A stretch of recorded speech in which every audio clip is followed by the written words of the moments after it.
5 ಗ್ಯಾರಂಟಿಗಳನ್ನ ಜಾರಿಗೊಳಿಸೋರು ಯಾರು? ಸಿದ್ದರಾಮಯ್ಯ. ಮಹಿಳೆಯರಿಗೆ 2,000 ರೂಪಾಯಿ ಕೊಡ್ತಿರೋರು ಯಾರು? ಸಿದ್ದರಾಮಯ್ಯ. 187 ಕೋಟಿ ಲೂಟಿ ಆಗೋದಕ್ಕೆ ನೀವೇ ಕಾರಣ. ಕೂಡಾದಲ್ಲಿ ಸಾವಿರಾರು ಸೈಟ್ಗಳು ಅಕ್ರಮವಾಗಿ ವಿತರಣೆ ಆಗೋದಕ್ಕೂ ಕೂಡ ಸಿದ್ದರಾಮಯ್ಯ ಅವರ ಕಾರಣ. ನೈತಿಕತೆ ಇಟ್ಕೊಂಡು ನೀವು ರಾಜೀನಾಮೆಯನ್ನು ಕೊಡಬೇಕು ಅಂತ ಹೇಳಿ ನಾನು ಆಗ್ರಹ ಪಡಿಸ್ತೇನೆ.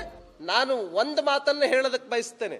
ನಾಗೇಂದ್ರ ಅವರು ಭ್ರಷ್ಟಾಚಾರ ಮಾಡಿದರೆ, ನಂಬರ್ 1 ಆರೋಪಿ, ಇಡಿ ಎಲ್ಲ ಸರಿ. ಈ ಉದಾಹರಣೆಗೆ 5 ಗ್ಯಾರಂಟಿಗಳನ್ನ ಜಾರಿಗೊಳಿಸಿದವರು ಯಾರು? ಸಿದ್ದರಾಮಯ್ಯ. ಈ ಉದಾಹರಣೆಗೆ ಮಹಿಳೆಯರಿಗೆ 2,000 ರೂಪಾಯಿ ಸಿಗ್ತಾ ಇದೆ, ಇದಕ್ಕೆ ಕಾರಣ ಯಾರು? ಸಿದ್ದರಾಮಯ್ಯ. ಅಂದ್ರೆ ಸಿದ್ದರಾಮಯ್ಯ ಅವ್ರಿಗೆ ಒಳ್ಳೆಯ ಹೆಸರು ಬೇಕು. ಮಹಿಳೆಯರಿಗೆ 2,000 ರೂಪಾಯಿ ಕೊಡ್ತಿರೋರು ಯಾರು? ಸಿದ್ದರಾಮಯ್ಯ. ಮಹಿಳೆಯರಿಗೆ ಉಚಿತವಾಗಿ ಬಸ್ಸು ಕಾರಣ ಯಾರು? ಸಿದ್ದರಾಮಯ್ಯ. ಈ ಮಹರ್ಷಿ ವಾಲ್ಮೀಕಿ ಅಭಿವೃದ್ಧಿ ನಿಗಮದಲ್ಲಿ 187 ಕೋಟಿ ರೂಪಾಯಿ ಲೂಟಿ ಆಗಿದೆ, ಇದಕ್ಕೆ ಕಾರಣ ಯಾರು? ನಾಗೇಂದ್ರನ, ಸಿದ್ದರಾಮಯ್ಯ ಅವರ?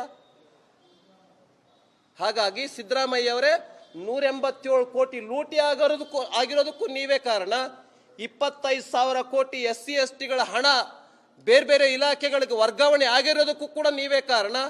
ಮೂಡಾದಲ್ಲಿ ಸಾವಿರಾರು ಸೈಟ್ಗಳು ಅಕ್ರಮವಾಗಿ ವಿತರಣೆ ಆಗೋದಕ್ಕೂ ಕೂಡ ಯಾರ ಕಾರಣ?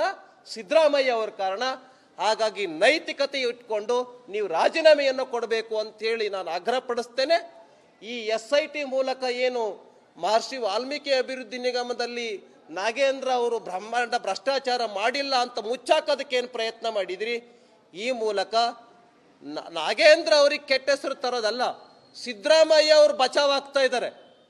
ಆಕ್ಚುಲಿ ನಂಬರ್ 1 ಕಲ್ಪ್ರಿಟ್ ಯಾರಪ್ಪ ಅಂತ ಹೇಳಿದ್ರೆ ಮುಖ್ಯಮಂತ್ರಿಗಳು. ಮೊದಲು ಅವರು ರಾಜೀನಾಮೆ ಕೊಡಬೇಕು ಅಂತೇಳಿ ನಾನು ಈ ಸಂದರ್ಭದಲ್ಲಿ ಹೇಳೋದಕ್ಕೆ ಬಯಸ್ತೇನೆ.